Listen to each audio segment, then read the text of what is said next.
Rome దేశం తలగబడుతుంటే ఆ దేశం చక్రవర్తి పిడేలు వాయించుకుంటా కూర్చున్నాడు అంటారు కదా. మక్కికి మక్కి డిట్టో అచ్చం అట్లనే తెలంగాణ ముఖ్యమంత్రి యనుమల రేవంతాల సారు చేస్తున్నాడేమో అనిపిస్తున్నదట. అగో దినం 18 గంటలు ప్రజల కోసమే పనిచేస్తున్నా అని చెప్పుకునే రేవంతాల సారు కూడా అట్లెందుకు చేస్తున్నాడంటే అరుచుకుందాం పారి. దంచి దంచి కొడుతున్న వానలతోని తెలంగాణ రాష్ట్రంలో ఆగమాగం జగన్నాథం అన్నట్టున్నది. వాగులు వంగి వరదలు వారుకుంటా ఇండ్లకు నీళ్ళు వస్తుంటే సాగు తప్పి కన్నులొంట పోయినంత పని అవుతుందని ప్రజలు పానాలు అరికాలల్లో పెట్టుకొని డాబా ఇండ్ల మీదికి ఎక్కి పానాలు కాపాడుకుంటుంటే వాళ్ళను కాపాడేందుకు పోవలసిన ముఖ్యమంత్రి పోలీసు మంత్రి యనుమల రేవంతాల సారు ఇప్పుడు ఏమో పడిపోయినట్టు మూసీ నదిలో మురికి సాపు చేసే ముచ్చట ముంగటేసుకున్నాడట.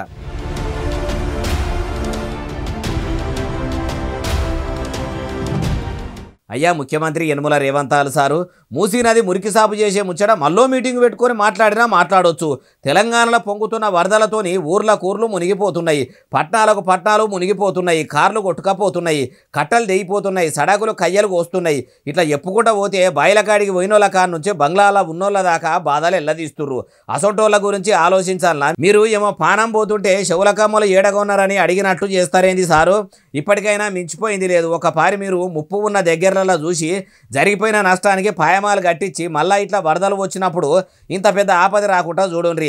ఇంకో అసలు ముచ్చట ఏంటంటే మహిళా మంత్రి సీతక్క బీఆర్ఎస్ ఏలువాడిలో ఉన్నప్పుడు ఎట్లా ఏడిచింది. అయ్యో ఒక్క హెలికాప్టర్ పంపిరు, ఒక గాలి మోటార్ పంపిస్తే ఈ గండం నుంచి ఈ పేదలను బయటేసిన వాళ్ళు అవుతారు, ఈ ఆపదలు ఉన్న వాళ్ళు గట్టెక్కించిన వాళ్ళు అవుతారు అని బాగానే బాధపడ్డది. సీతక్క అన్న మాటలు వినండి ఒక్కసారి.